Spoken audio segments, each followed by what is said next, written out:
جس سال نبی پاک کو معراج کروائی گئی، ٹھیک ہے، اس کو عربی میں عام الحزن کہتے ہیں، غموں کا سال۔ اس سال بڑے غم لگے تھے نبی پاک علیہ السلام۔ حضرت خدیجہ کا انتقال اسی سال ہوا تھا، نبی پاک کے چچا ابو طالب کا انتقال بھی اسی سال ہوا۔ یہی وہ سال تھا جب نبی پاک کو طائف کے میدان میں معاذ اللہ پتھر برسائے گئے تھے۔ یعنی ہر طرف سے مشکلات، ہر طرف سے ڈیفیکلٹیز، غم۔ ہمارے یہاں کیا ہوتا ہے، ہمارے فیملی میں اگر کسی کو کوئی بڑا غم لگ جائے، ہمارے کسی فیملی ممبر کو کسی کا انتقال ہو جاتا ہے بعض اوقات، یا کسی بڑے حادثے سے کوئی گزرتا ہے، ٹراما میں ہوتا ہے، تو ہم کیا کرتے ہیں کہ یار اس کو ذرا تھوڑی سی کہیں سیر کراؤ، یا اس کو کوئی اچھا سا گفٹ دو، اس کو اس غم سے نکالنا ہے، مل کے ذرا اس کے اندر ہیپینس داخل کریں۔ یہ ٹراما میں ہے، یہ تکلیف میں ہے، ہم اپنے کسی قریبی ساتھی کو غم میں نہیں دیکھ سکتے، فیملی ممبر کو ہم غم میں نہیں دیکھ پاتے، ہم کہتے ہیں بڑا غمگین ہے یار، کچھ کرو اس کے لیے۔ آئے ہائے ہائے، اب سمجھو میرے رب کو اپنے حبیب سے پیار کیسا ہے۔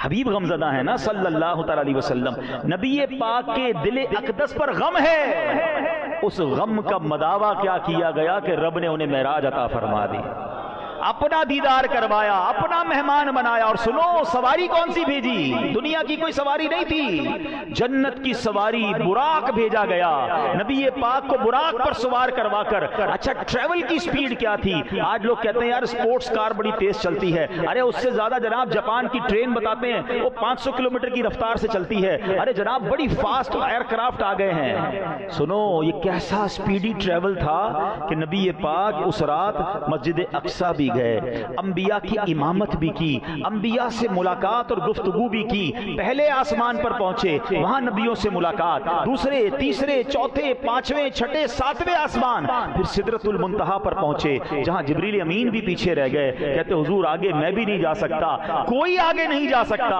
اب اللہ کے حبیب علیہ السلام آگے جاتے ہیں اور سبحان اللہ رب کی بارگاہ میں پہنچ جاتے ہیں، اللہ سے ہم کلام ہوتے ہیں، 50 نمازیں عطا ہوتی ہیں، پھر واپس آتے ہیں۔ طویل واقعہ ہے، حضرت موسیٰ کے کہنے پر پھر جاتے ہیں۔ لوگ کہتے ہیں نبی پاک کو ایک بار دیدار نصیب ہوا، ارے اس ایک رات میں کتنی بار دیدار نصیب ہوا کہ بار بار جاتے ہیں اور 5 نمازیں بھی کروا لی، جنت کے طبقات بھی دیکھے، دوزخ کے طبقات بھی ملاحظہ فرمائے، عذاب بھی دیکھے۔ یہ سارا ٹریول کر کے میرے آقا جب واپس آتے ہیں تو حدیث کی کتابوں میں لکھا ہے جس بستر کو چھوڑ کے گئے تھے وہ بستر ابھی بھی گرم تھا، وضو کیا تھا پانی بہ رہا تھا، آقا واپس آئے پانی اس وقت بھی بہ رہا تھا۔ یہ سارے کام سیکنڈوں میں ختم ہو جاتے ہیں۔ آج ٹھنڈی رات آپ بستر سے اٹھیں، تھوڑی دیر بستر گرم رہتا ہے، اس کے بعد بستر نارمل ہو جاتا ہے، وضو کریں، پانی کتنی دیر بہتا ہے؟ چند سیکنڈ بہتا ہے، پھر رک جاتا ہے۔ اس کا مطلب یہ ہوا کہ سرور کائنات یہ صدیوں کا سفر کر کے واپس آئے ہیں، مگر وقت وہیں رکا ہوا ہے،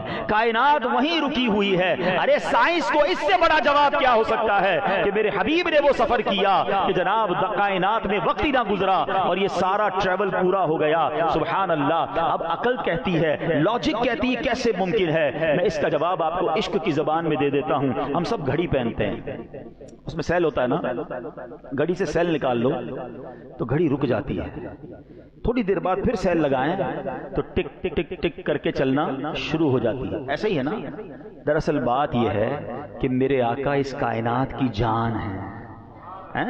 وہ جو نہ تھے تو کچھ نہ تھا، وہ جو نہ ہو تو کچھ نہ ہو، کیوں؟ جان ہے وہ جہان کی، جان ہے تو جہان ہے۔ ارے جب کائنات کی جان ہی چلی گئی تھی تو کائنات رک گئی تھی، آقا سفر کر کے واپس آئے، کائنات نے پھر چلنا شروع کر دیا۔ تو یہ معراج ہے، ہاں یہ شان ہے میرے آقا کی، یہ ٹریول کروایا گیا، یہ انعامات دیے گئے۔